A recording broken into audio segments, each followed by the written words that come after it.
మనతో పాటు విజయ్ కుమ్మూరి గారు కానీ కనకారావు గారు వైసీపీ అధికార ప్రతినిధి ఉన్నారు. ఆయనతో మాట్లాడదాం. కనకారావు గారు, మీరు ఎలా చూస్తారు? పోలవరం ప్రాజెక్టును అంతర్జాతీయ నిపుణుల బృందం అయితే పరిశీలించింది. ఈ నేపథ్యంలో అసలు ఇప్పటి వరకు ఏం జరిగింది? పోలవరం విషయంలో ప్రభుత్వాలు మారుతున్నాయి కానీ ఇప్పటి వరకు కూడా ఏ ప్రభుత్వము దీన్ని పూర్తి చేస్తామని మాటల వరకే ఉంది కానీ చేతుల్లో మాత్రం విఫలమవుతూ ఉన్నాయి. దీనికి కారణం ఏంటి? సార్ విజయ్ గారు, అదేవిధంగా ప్యానల్ ఉన్న పెద్దలందరికీ, సౌందర్య టీవీ ప్రేక్షకులందరికీ నా హృదయపూర్వక నమస్కారం అండి. ఏదైతే ఆంధ్రప్రదేశ్కి జీవనాడిగా బహుళార్థ సాధక ప్రాజెక్టు ఉన్నటువంటి పోలవరానికి 1950లోనే టంగుటూరు రంజయ్య గారు శంకుస్థాపన చేసి కొన్ని అనివార్య కారణాలు ఆగినాక స్వర్గీయ రాజశేఖర రెడ్డి గారు 2004లో అధికారంలోకి వచ్చినాక దీని శంకుస్థాపన చేసి ఆ పనులు వేగవంతమయ్యే క్రమంలో ఆయన అకాలంగా చనిపోవటం అనేది మనం చూస్తున్న నేపథ్యంలో, ఏదైతే ఆ తర్వాత రాష్ట్ర విభజన వచ్చినాక కేంద్ర ప్రభుత్వం విభజన యాక్ట్లో పెట్టి దీన్ని చట్టబద్ధత చేసి, ఏదైతే పోలవరం అనేటువంటి జాతీయ ప్రాజెక్టు కాబట్టి దీన్ని కేంద్ర స్థాయిలో కేంద్ర ప్రభుత్వమే చేయాలి అనేటువంటిది ఆ రోజు విభజన యాక్ట్లో ఉన్నటువంటి పరిస్థితి. 2014 తర్వాత రాష్ట్రంలో దేశంలో మార్పు జరిగినాక ఆంధ్రప్రదేశ్కి విభజన తర్వాత ఒక పెద్ద మనిషి అయితే చంద్రబాబు నాయుడు గారు అయితే చాలా సీనియర్ కాబట్టి అవగాహన మనిషి అని చెప్పేసి ఆ రోజు ఆయన్ని అందరూ కలిసి ముఖ్యమంత్రి చేయడం జరిగింది. కానీ చంద్రబాబు నాయుడు గారు అధికారంలోకి వచ్చినాక ఆయనకి రెండే రెండు కళలు, ఒకటి పోలవరం, ఒకటి అమరావతి. వీటిని నిర్మాణం పూర్తి చేసి ప్రజలకి అంకితం చేసినటువంటి పరిస్థితులు పక్కన పెట్టేసి కేవలం ఈ రెండు ప్రాజెక్టుల్లో కమిషన్లకి దండుకునే దానికే వాడుకోవడం జరిగింది తప్ప ఎక్కడ కూడా దానికి మీద చిత్తశుద్ధి లేదు. కాబట్టి ఇప్పటి వరకు కూడా మీరు అన్నట్టు 12 సంవత్సరాల పాటు పోలవరం ప్రాజెక్టు ఒక అంతులేని కథలాగా జరుగుతూ ఉంది.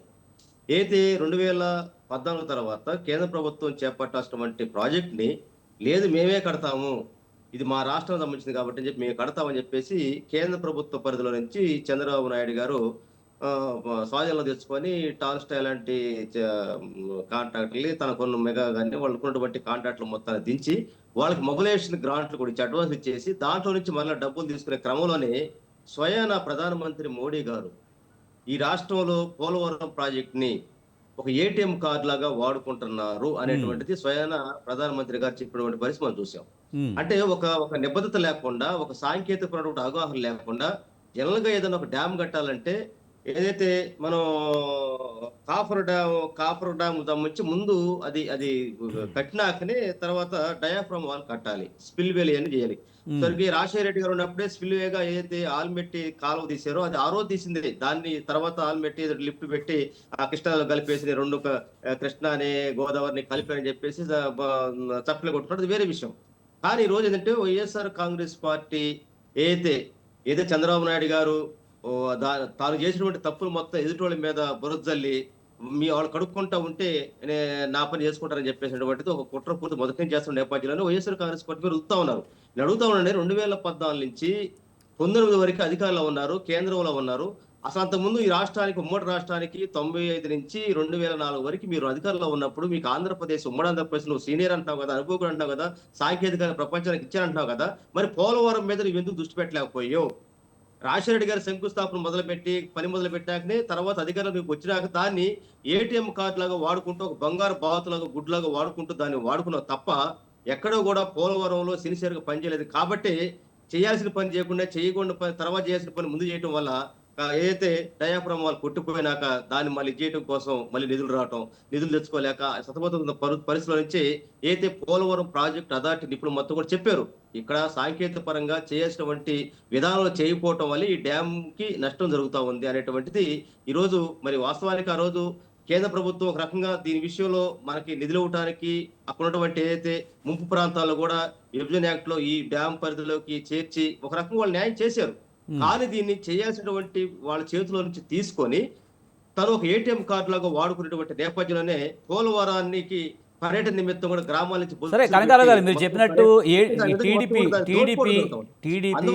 టీడీపీ పోలవరం ప్రాజెక్ట్ ని ఏటీఎం లా వాడుకుంటుంది అని ప్రధానమంత్రి చెప్పారు, వాస్తవమే. కానీ ఒకటి ఆ లోపాలు మొత్తం సరి చేసి ముందుకెళ్లే క్రమంలో కరోనా వచ్చింది, ఒక పెద్ద విపత్తు. ప్రపంచం మొత్తం 2 సంవత్సరాల పాటు విపత్తు వచ్చినాక మొత్తం కొండవంటి ఏదైతే R&R ప్యాకేజీ కావచ్చు, ఏదైతే ఈ డయాఫ్రమ్ వాళ్ళు కొట్టుకుపోయిన మొత్తం ఏదైతే దాదాపు 12,000 కోట్ల రూపాయలు మాకు కావాలని చెప్పేసి ఆ రోజు కేంద్ర ప్రభుత్వానికి ఇచ్చినాక ఆ 12,000 చిల్లర కోట్లు మాత్రమే ఈ రోజు వచ్చినాయి. జలవనరుల శాఖ ఏదైతే ఆ రోజు వైఎస్ఆర్ కాంగ్రెస్ పార్టీ ఇచ్చిన నివేదిక మేరకే మరలా 2024 మరలా చంద్రబాబు వచ్చినాక ఆ నిధులు ఈ రోజు వచ్చినాయి. ఉమ్. అందువల్ల వైఎస్ఆర్ కాంగ్రెస్ పార్టీ శత్రు పనిచేయడానికి సిద్ధపడింది కానీ తెలుగుదేశం పార్టీ కేవలం దీన్ని ఒక బంగారు బాతులాగా వాడుకుంటుందని స్వయాన వాళ్ళ కూటమి ఉన్నటువంటి మోడీ గారు ఒక మాట ఒకసారి అన్నారు కదా. ఉమ్. అందువల్ల ఏంటంటే ఈ రోజు వైఎస్ఆర్ కాంగ్రెస్ పార్టీ కానీ కనకారావు గారు ఒక విషయం చెప్పండి. 2014 నుంచి 2019 వరకు అయితే అప్పుడు టీడీపీ ప్రభుత్వం ఏం చెప్పింది, దాదాపు 80% పనులు అయిపోయాయని చెప్పింది. సరే, మీరు చెప్పినట్టు వైసీపీ వచ్చిన తర్వాత కరోనా వచ్చింది. కరోనా కాలంలో 2 ఏళ్ళు పోయి తీసేసినా సరే మిగతా 3 ఏళ్లలో 80% పూర్తయిన పోలవరం ప్రాజెక్ట్ని ఎందుకు పూర్తి చేయలేకపోయారు? ఏడా ఏందండి 80% ఎక్కడైనా చెప్పండి. డయాఫ్రమ్ వాల్ గట్ట అది కూడా లీక్ అయిపోయింది, మొత్తం కొట్టుకుపోయింది. మళ్ళీ దాన్ని సరి చేయడానికి మళ్ళీ మొత్తం కూడా పని చేసే క్రమంలోనే నిధులు కొరత వచ్చేసింది. ఆ నిధులు మొత్తం కూడా 23 ఎండింగ్ కి 24కి స్టార్టింగ్ లో మొత్తం గవర్నమెంట్ మొత్తం దాని మీద ఏదైతే పోలవరం ప్రాజెక్ట్ అథారిటీ కమిటీ వాళ్ళు మొత్తం ఏదైతే దానికి సంబంధించిన నిపుణులు అయితే ఉన్నా నిపుణుల యొక్క నివేదిక మేరకు కేంద్ర ప్రభుత్వం అడిగారు. అప్పుడు సకాలంలో డబ్బులు రాని క్రమంలో గవర్నమెంట్ మారిపోయింది. ఈ రోజు వచ్చినాయి కదా, చేయమని చెప్పండి. అసలు మీరు పనులు చేయకపోవడం వల్లే ఈ డయాఫ్రామ్ వాళ్ళు కొట్టుకుపోయింది అనేది ఇంకో వాదన. మేం కాదండి, డయాఫ్రమ్ వాళ్ళు కట్టింది ఎవరు? చంద్రబాబు ప్రభుత్వం కదా. అదే ఆ పనులు కొనసాగించకపోవడం వల్లే. ఏమండి సార్, ఇప్పుడు మనం మధ్యలో గోడ కట్టే పైన కింద మొత్తం 2 నీళ్లు రాకుండా అడ్డకట్టేసినా కదండి డయాఫ్రమ్ పునాది తీసేది. ముందే నువ్వు పునాది తీసి కడతావా? ఎట్లా నిలబడితే అసలు అది కేవలం ఏంటంటే మట్టి పనులు కాడ అదే మొబిలైజేషన్ గ్రాంట్లు పెట్టేసి మొత్తం దండుకోవడం కోసం దృష్టి పెట్టడం వల్ల, శ్రద్ధ పెట్టడం వల్ల ఏదైతే పోలవరం ప్రాజెక్టు సకాలంలో పూర్తిగా పోవడానికి ప్రధాన కారణం చంద్రబాబు నాయుడు తప్ప ఇంకెవరు కాదు.